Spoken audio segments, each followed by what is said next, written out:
제트 엔진은 항공기가 앞으로 나아갈 수 있는 추진력을 발생시키는 가장 핵심적인 역할을 한다. 그뿐만이 아니다. 기내에 공급되는 공기 역시도 제트 엔진을 통해 고온 고압으로 압축된 후 순환 시스템으로 공급된다. 이런 핵심적인 기술을 자랑하는 지항공은 항공기 제트 엔진뿐만 아니라 항전 시스템 및 다양한 항공 서비스의 선두주자로 2014년 20조 원의 매출을 기록했다. 지항공은 훌륭한 기술력을 바탕으로 지속적으로 군용, 민간용 제트 엔진, 부품, 통합 시스템 등을 개발 공급하고 있다. 지항공은 군용 제트 엔진인 TF-39 기술을 바탕으로 1971년 민간 엔진 시장에 진출했다. 그 후 발전을 거듭하여 1980년대에 출시한 CF-6 엔진은 당시에도 가장 유명했고 현재까지도 널리 사용된다. 중대형 항공기인 보잉 747, 767, 에어버스 330에 장착된다. CF-6 제트 엔진은 미국 대통령 전용기인 에어포스 1에도 탑재되어 그 안전성과 신뢰성을 자랑한다. 세계에서 가장 강력한 제트 엔진 GE90. GE90 제트 엔진은 보잉 777 시리즈 중 777에 200NR과 777에 300ER 전용으로 개발되었다. 기존 장거리 항공기 시장은 보잉 747, 에어버스 340 시리즈 등으로 양분되어 있었다. 하지만 네발 제트 엔진 항공기인 747이나 340에 비해 쌍발 제트 엔진으로 긴 항속거리와 월등한 연료 효율을 자랑하는 777의 탄생으로 장거리 항공기 시장의 판도는 급격히 변했고 현재에도 가장 많이 쓰이는 장거리 여객기다. 777의 엔진이 바로 GE90이다. 보잉 777은 우리나라에 대한 항공, 아시아나 항공에서도 미주, 유럽, 대양주 노선 항공편의 주력으로 사용된다. 세계에서 가장 강력한 제트 엔진. 제트 엔진의 원리는 생각보다 간단하다. 급기 압축 연소 배기 과정이다. 풀어서 설명한다면 이렇다. 엔진 속으로 흡입된 공기는 압축된다. 압축된 공기를 연료와 연소시키면 고온의 고압력 상태가 된 가스가 터빈을 빠른 속도로 회전시킨다. 그때 발생하는 에너지가 힘을 만들어낸다. 이 힘을 추력이라고 하는데 GE90은 무려 12만 7,900파운드의 추력을 낸다. 추력은 공기를 밀어내는 힘, 즉 항공기가 앞으로 나아가는 힘이다. GE90은 크기 면에서도 펜 블레이드 직경이 3.1에서 3.4m에 달하는 거대한 제트 엔진이다. 보잉의 747에 400 시리즈와 비교를 해보자면 777과 747에 400 모두 여객 수송 능력은 유사하다. 747에 400에는 CF-6 제트 엔진 4기가 장착되어 약 14,000km를 비행할 수 있는데 비하여 777은 GE90 제트 엔진 1기가 장착되어 16,000km 이상을 비행할 수 있다. GE90 제트 엔진의 강력함과 효율성이 돋보이는 대목이다. 세계 최장거리 비행.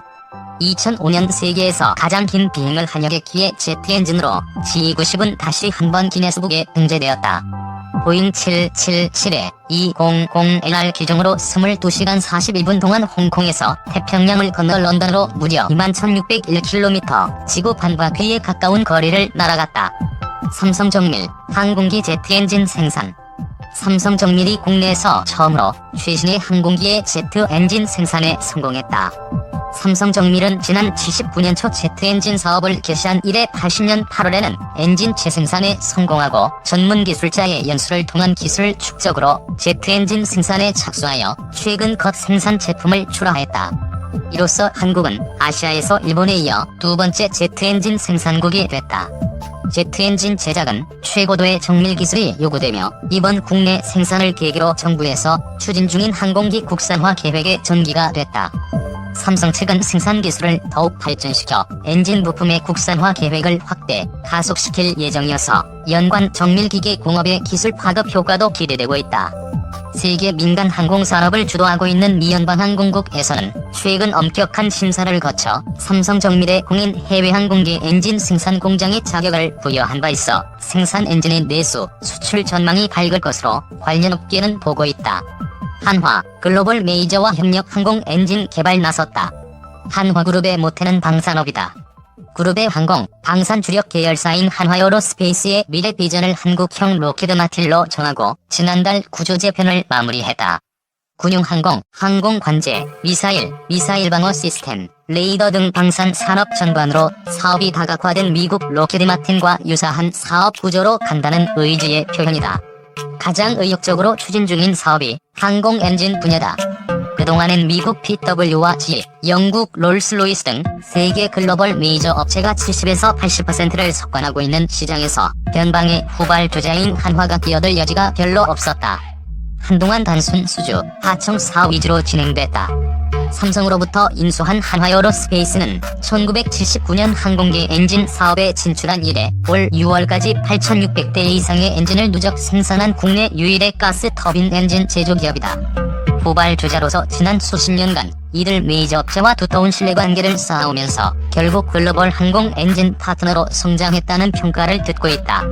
전환점의 계기는 위험 및 수익을 분담하는 RSP다. 아무리 메이저 업체라 하더라도 새로운 항공기 엔진을 개발하는데 위험 부담이 큰 편이다. 연구, 개발에만 1조 원 이상의 자금이 투입되고 손익분기점을 넘기는데 15년 이상이 걸린다.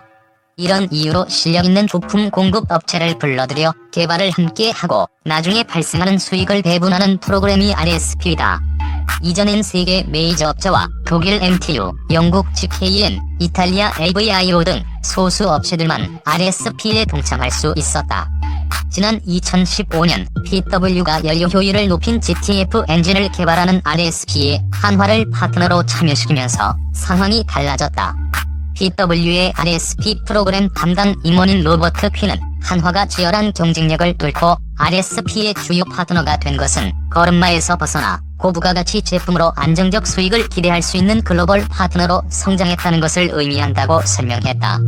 한화그룹은 2022년까지 항공기 부품 및 방위산업 분야의 해외 진출과 글로벌 경쟁력 강화에 4조 원을 투자할 계획이다.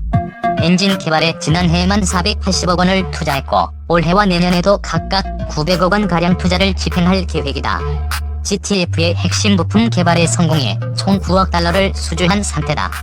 GTF는 세계 최초로 자동차의 기어 방식이 적용된 고효율 엔진으로 여기에 들어가는 미들 터빈 프레임과 일체식 로터 블레이드 등 두 가지 제품이 한화가 공동 개발했다.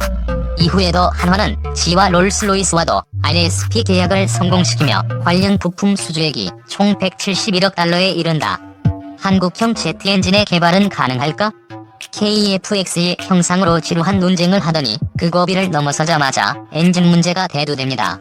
우리가 만든 전투기에 우리 엔진을 얹고 싶은 심정이야 당연하지만 이곳에서 인정받는 분들조차 한국형 제트 엔진의 개발이 초등생이 대학생의 지식을 배우려는 무모한 행위인 것처럼 말하더군요. 우리에게 항공기용 제트 엔진 개발은 넘사벽이고 우리가 전투기 엔진을 개발하려면 앞으로 수십 년간 수백조의 자금을 쏟아부어야 할 듯이 말합니다. 인터넷을 검색만 해도 공개된 자료가 많은데 이렇게 무턱대고 자국을 비하하면 자신의 똑똑함이 돋보일 것으로 착각하는 건가요? 옆에서 보기에 참으로 안쓰럽습니다.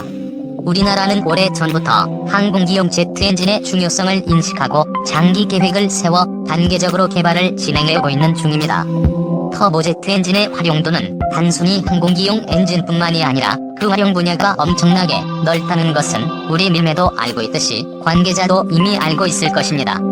엔진 개발은 대충 소재 개발과 설계 부분으로 구분할 수 있는데 소재의 개발은 전문성을 가진 연구진이 단위별로 연구하며 설계와 성능 시험은 우선 무인기와 소형 항공기에 사용할 수 있는 엔진을 목표로 하여 진행하고 있습니다.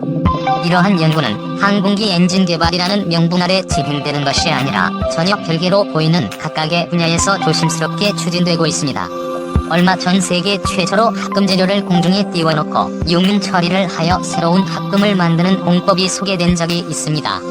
이것과는 별도로 우리가 만든 한국형 흑융합로 K-스타를 기억하실 것입니다. 2012년 이 장치를 이용하여 플라즈마를 제어하였는데 이때의 온도가 5천만 도였습니다.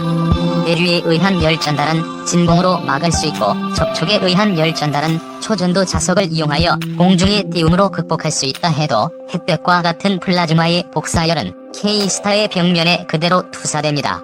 아무리 액체 헬륨으로 냉각을 해도 어느 정도 재질의 내열성이 뒷받침되어 주어야 합니다. 이 5천만 도의 초고열을 우리가 만든 열차 폐장치가 견뎌주고 있는 것입니다. 앞으로 K-스타가 제어할 플라즈마의 온도는 1억 도가 넘을 것입니다.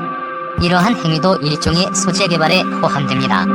엔진 설계 및 성능 시험에 대해서는 일단 공개된 자료를 찾아보시라고 항공우주연구원 홈페이지를 추천합니다. 현재 추격만 LBF급 중소형 항공기용 터보팬 엔진에 대하여 터빈 입고온도 1400도 C 이상의 조건에서 고압 터빈의 공력 구조 냉각 설계 기술 개발 및 시험 평가 기술을 구축하기 위한 1단계 사업을 진행하고 있는데 거의 막바지에 이르렀습니다. 2014.011.30 까지 1단계 사업이 끝나면 바로 2단계 사업이 시작될 것입니다. 2016년 11월 30일 2단계 사업까지 완료되면 주력만 LBF급 중소형 항공기용 터보팬 엔진을 만들 수 있는 조건이 성숙됩니다. KEFX에 장착을 희망하는 414 엔진의 추력 22,000 lbs에는 많이 모자라지만 개발 속도는 우리 밀매가 예상하는 기간보다는 빠를 것으로 생각합니다. 캐리 홈페이지만 잘 살펴보아도 우리의 엔진 개발 의지를 대충 알 수 있을 것입니다. 더 이상 자세한 이야기는 밀매의 한계를 넘어서는 듯하여 자제하겠습니다. 엔진 개발에 있어서 우리는 어떤 이가 말하는 것처럼 초등생이 아닙니다. 그동안 절치부심하며 개발한 지식도 점점 쌓여가고 있습니다. KEFX 1단계에 우리가 만든 엔진을 장착하자는 것이 아닙니다. 언젠가 우리의 손으로 만든 엔진을 우리의 전투기에 장착할 꿈을 꾸어보자는 이야기입니다. 이번에 KEFX 사업을 통하여 우리에게 필요한 엔진 기술을 조금만 더 얻을 수 있다면 한국형 전투기 엔진의 개발은 결코 넘사벽이 아닙니다. 지금도 묵묵히 연구하는 개발진들이 있는데 이곳에서는 자신의 논리를 관철시키기 위하여 사실 여부를 알아보지도 않고 자국을 비하하는 언행을 서슴지 않는 것을 보며 개탄합니다. 어떤 분은 정치판 막장 토론에서 궤변을 남발하는 논객과 같은 모양새로 무기방에서 자신의 존재를 과시하려 하는데 이는 참으로 창피한 줄 알아야 할 것입니다.